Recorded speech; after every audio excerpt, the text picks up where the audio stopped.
दोस्तों, दिव्या अपने घर से गाड़ी में बैठकर वहाँ जा रही होती जहाँ उसकी बड़ी बहन होती है और उसके बेटे का जन्मदिन मनाया जाना होता है, वहाँ जा रही होती है। और जब वो अपनी बड़ी बहन के जहाँ जाया करती थी तो उस रास्ते से जाया करती थी जहाँ पर उसकी खुद की ससुराल वाला गांव पड़ता था। उसी रास्ते से वो अपनी बड़ी बहन के घर जाया करती थी। लेकिन एक दिन वो अपने घर से गाड़ी में बैठकर निकलती है और उसी रास्ते पर जा रही होती है। तभी गांव से थोड़ी दूर निकलने के बाद रास्ते में उसकी गाड़ी रुकती है और उसका जो ड्राइवर होता है वो उतरता है टॉयलेट करने के लिए। वहाँ से वो गाड़ी से उतरता है और तब तक जो दिव्या होती है गाड़ी में बैठी रहती है। वो दिव्या इधर उधर झांक रही होती है। तभी थोड़ी देर बाद उसकी नज़र एक ऐसे व्यक्ति पर पड़ती है जिसे देखने के बाद वो दंग रह जाती है। दोस्तों, जब तलाकशुदा पत्नी बहुत समय बाद अपने पति को बकरी चराते हुए देखती है तो वो उसके गले लिपटकर रोने लगती है। तो आगे क्या होता है देखते रहिए हमारी कहानी। नमस्कार साथियों, मैं हूँ लखन यादव और आप देख रहे हैं हमारा यूट्यूब चैनल। साथियों, आज की जो सच्ची घटना आपको सुनाने जा रहा हूँ, कहानी बहुत ही इंटरेस्टिंग होगी और आपको कहानी पसंद आएगी। तो साथियों, आपका ज़्यादा समय ना लेते हुए कहानी को शुरू करते हैं। और आपसे एक ही रिक्वेस्ट करेंगे, आप हमारे चैनल पर नए विजिट किए हैं तो चैनल को सब्सक्राइब करें और वीडियो को लाइक करें। चलिए साथियों, रुख करते हैं कहानी की तरफ। दोस्तों, एक विनोद नाम का लड़का होता है। वो अपने पिता का अकेला लड़का होता है और जो उसके पिता होते हैं वो फौज में होते हैं, यानी उसके पिता फौजी होते हैं। इधर ये जो दिव्या होती है इसका बड़ा भाई होता है, वो फौज में होता है। जब विनोद के पिता और दिव्या का जो भाई होता है दोनों एक साथ ड्यूटी कर रहे होते हैं, तभी एक दिन इसी तरह बात चलती है।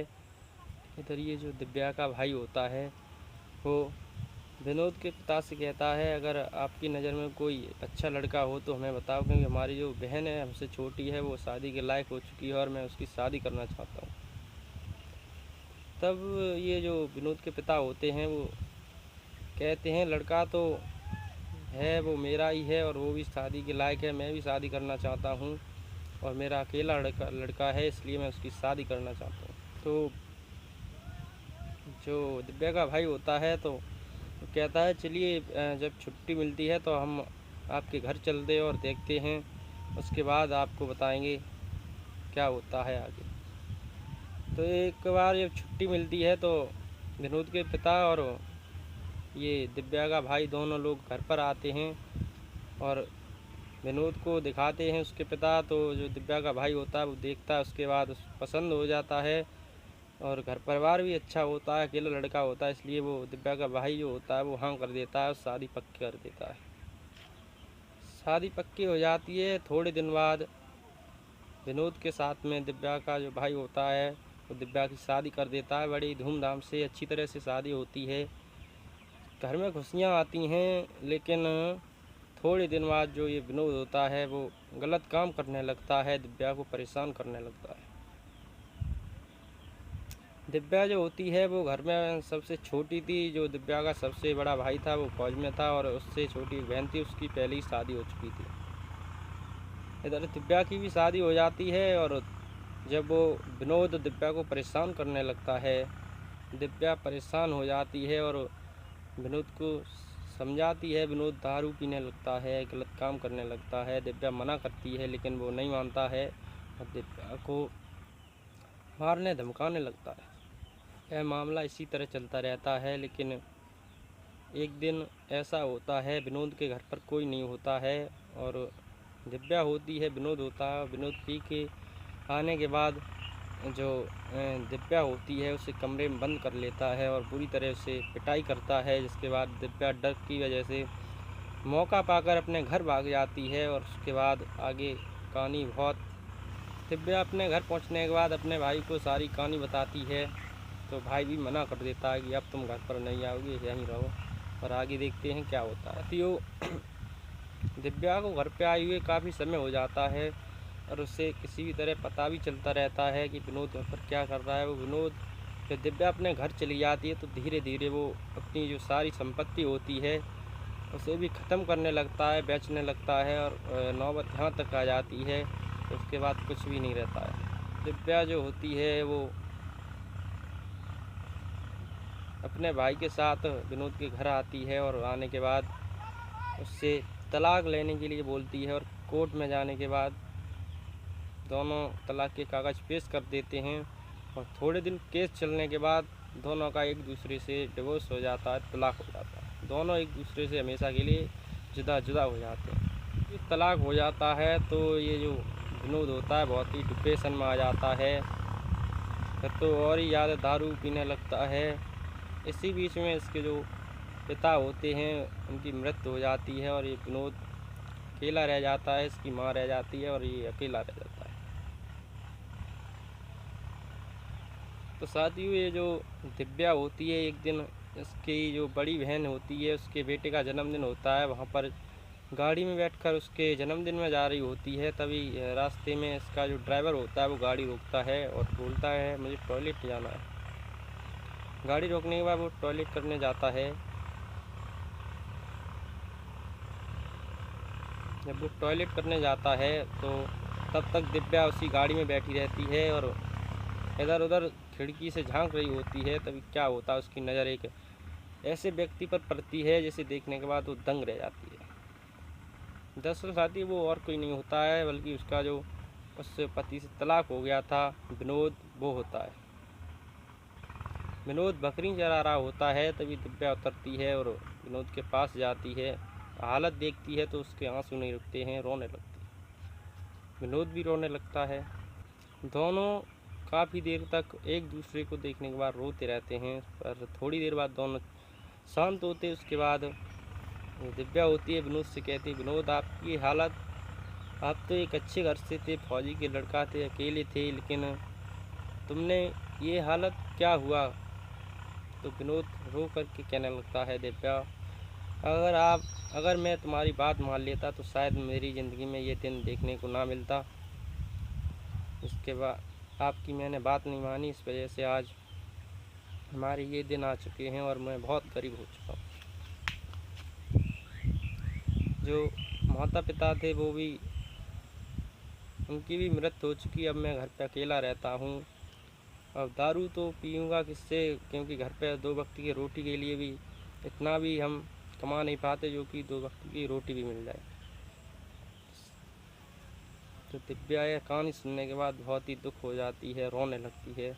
और जब दिव्या विनोद की यह हालत देखती है तो उससे रहा नहीं जाता है और कहती है विनोद तुम चलो अपने घर चलते हैं और उसके बाद तुमसे बात करते हैं, तभी हम आगे अपनी बहन के यहाँ जाएंगे। तो विनोद घर पर चल देता है बकरी लेकर और वो भी गाड़ी लेकर विनोद के घर पहुँच जाती है।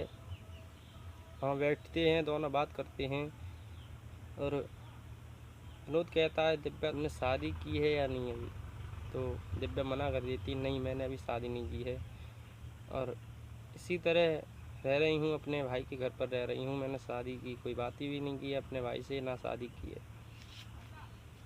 जब यह बात विनोद को पता चलता है तो बहुत खुश होता है और अपने दिल की उस दिव्या से कह देता है कि मैंने अब दारू पीना भी बंद कर दिया है, वो सब कर्म मैंने छोड़ दिए जो आपके सामने गलत किया करता था, वो कुछ भी नहीं करता। अब तो बस अपने ज़िंदगी के दिन पूरे करता हूँ। तेरा दोनों बातें करते रहते हैं। फिर दिव्या कहती है चलो मैं अपनी बहन के घर पर तुम्हें अपने साथ लेकर चलती हूँ, गाड़ी में बैठो और वहाँ पर मेरा जो बहन का लड़का है उसका जन्मदिन है, वहाँ पर आपको लेकर चलती हूँ। उसके बाद आगे जो होगा वो देखा जाएगा।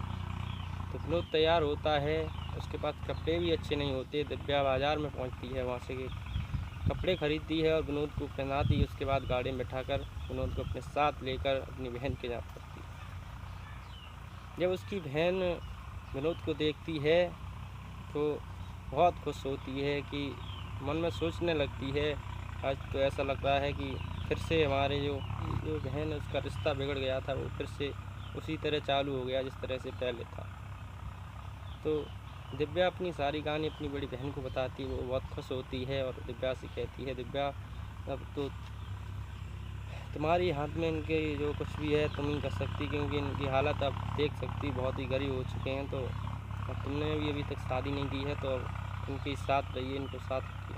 वहाँ पर दावत खाते और दावत खाने के वहाँ से चल देते हैं।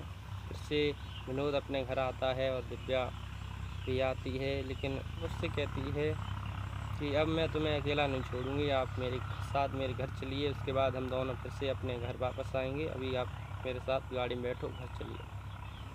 घर पे ले जाती है दिव्या अपने बड़े भाई से सारी कहानी सुनाती है, तो वो भी हाँ कर देता है और दोनों फिर से उसी तरह प्रेम बढ़ जाता है जिस तरह से दोनों की शादी हुई थी, खुशियाँ आई थी, उस तरह से फिर से दोनों का जो प्रेम होता है वो बहाल हो जाता है, दोनों अच्छी तरह रहने लगते हैं। 1 दिन बाद दिव्या अपने पति के यानी विनोद के घर आ जाती है। दोनों अच्छे से फिर से घर की साफ़ सफाई करते हैं, घर को अच्छी तरह बनवाते हैं और फिर से रहने लगते हैं। तो दोस्तों देख सकते हैं किस तरह से एक तलाकशुदा महिला को उसका पति विनोद बकरी चराते हुए रास्ते में मिलता है। उसके बाद दोनों की मुलाकात होती है, फिर से वो अपने घर आ जाते हैं, प्रेम शुरू हो जाता है। तो दोस्तों हमें उम्मीद है कहानी आपको पसंद आई होगी, और कहानी पसंद आई तो लाइक करें और वीडियो शेयर करें, और चैनल पर नए विजिट तो चैनल को सब्सक्राइब करें, क्योंकि दोस्तों मैं इसी प्रकार की वीडियो चैनल पर अपलोड करता रहता हूँ और आपको हर एक वीडियो हमारी देखने को मिलती रहेगी। दोस्तों अगर आपको कहानी पसंद आती तो लाइक करें, और कोई आपको डाउट है तो कहानी की कमेंट ज़रूर करें, ताकि हमारा हौसला बुलंद रहे, मैं आपके लिए कहानी बनाता रहूँ। तब तक के लिए धन्यवाद दोस्तों, मिलते हैं अगली जोरदार कहानी के लिए। जय हिंद, जय भारत।